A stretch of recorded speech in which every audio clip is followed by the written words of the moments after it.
Salut à tous, je suis ravi de vous retrouver sur canalturf.com. On prend la direction de l'hippodrome de Saint-Cloud pour le quintet de ce jeudi 3 novembre. Une épreuve courue sur la Formule Handicap, le prix du manoir, qui s'offre uniquement aux 3 ans, mais des 3 ans, pour la plupart bien connus en pareille société. Voici tout de suite mon pronostic. J'ai placé en tête le numéro 8, Gatinello, un cheval qui reste sur une série de podiums convaincants. Il a également gagné sur ce parcours. C'était dans le courant du mois de septembre. Sachez également qu'il reste sur une deuxième place dans un quintet plus disputé à Longchamp. Bref, autant de régularité et de constance qui lui confèrent une bonne chance. Sachez que son numéro 15 dans les stalles ne devrait pas être un handicap, car en cette fin de saison, les jockeys ont pris l'habitude de se déporter vers l'extérieur, ce qui pourrait donc se transformer en avantage pour ce numéro 8, Gatinello. Ensuite, j'ai retenu numéro 4, c'est Inzeo, présenté par Rodolphe Collet, la montre de Franck Blondel, un cheval qui peut se targuer d'une victoire sur ce parcours le 12 octobre. Les conditions de poids ne sont plus les mêmes, mais a priori, il devrait pouvoir bien se défendre également, ce numéro 4 Inzeo, qui lui aussi a hérité d'un numéro en dehors dans les stalles. Le numéro 1, Touch of Rock, bien connu en pareille société, c'est un habitué des handicaps quintés. Il reste d'ailleurs sur une victoire à ce niveau de compétition sur l'hippodrome de Longchamp, un succès qui lui a valu d'être remonté sur l'échelle des valeurs, mais à mon avis il garde son mot à dire pour les places, d'autant qu'il bénéficie de la montre de Christophe Soumillon, très en verve actuellement. Le numéro 3, Pedregalero, attention à lui, c'est un cheval qui a prouvé qu'il était compétitif en pareille société. Il reste sur 2 places de deuxième, une confirmation est attendue. Le numéro 5, Caminard, bonne chance également, présenté par Stéphane Vattel, la montre de Grégory Benoît, l'un des 4 représentants de Gérard Augustin Normand au départ de ce quintet plus. Sachez que ce cheval a terminé deuxième sur ce parcours le 12 octobre.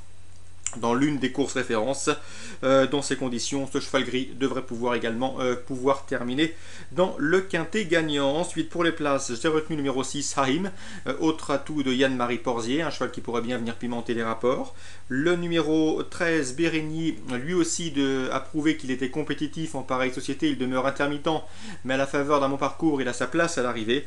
Attention également au numéro 16, Madonna Blue, ses limites sont difficiles à cerner. La pouliche reste sur 2 victoires consécutives. Elle monte ici de catégorie.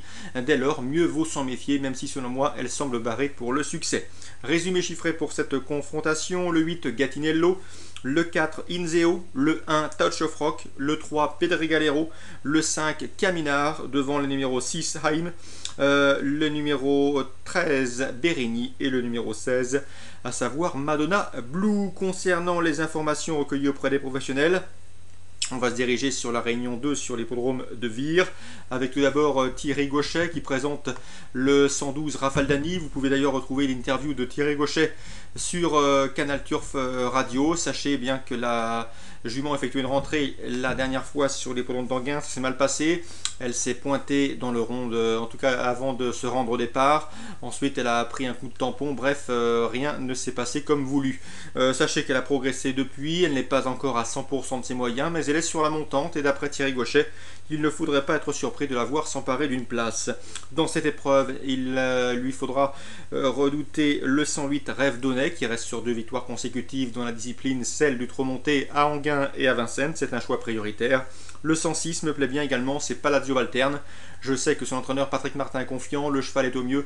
Il vient d'ailleurs de prouver sa bonne condition physique actuelle en terminant deuxième récemment sur l'hippodrome de Paris-Vincennes.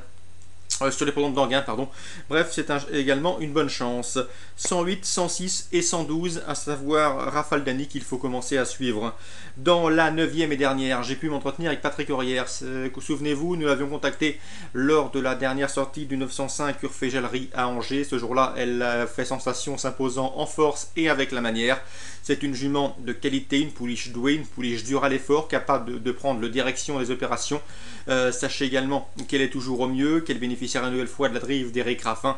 Bref, tous les feux sont au vert. C'est une très bonne droitière, d'ailleurs meilleure droitière que gauchère dans l'immédiat. Donc à mon avis, elle peut parfaitement remettre le couvert. En tout cas, elle est en retard de gain et Patrick Aurière l'aime bien. L'interview de Patrick Aurière disponible sur Canal Turf Radio. 905 Urfé-Jallerie. Je lui opposerai le 908. Urga du Rib, sujet estimé et ménagé par Joël Allaire, un cheval de qualité. Il vaut largement un lot comme celui-là. Le 903, Ultra des Doux, Méfiance, un cheval qui reste sur 2 succès. Le dernier obtenu sur l'hippodrome d'Anguin, un fils de Love You qui est peut-être meilleur en courant planqué dans l'immédiat, mais attention, c'est un cheval de qualité. 905, 908, mais de base pour cette 9e et dernière, le 903 tentera de les accompagner. Dans cette épreuve, sachez que le 910, Une Lachenay, qui a longtemps été le chef de file de sa promotion, effectue une course de rentrée avec Sébastien Garato, son entraîneur au sulky. Concernant le 906, un uppercut, lui aussi vaut un lot comme celui-là, mais ce n'est pas un objectif, au dire de Thibaut Lameur. Thibaut qui a en point de mire une course prochainement dans une dizaine, quinzaine de jours sur l'hippodrome d'Argentan. Et à ce titre, il faudra le suivre, d'autant qu'il sera sans doute déféré ce jour-là et confié à un pilote.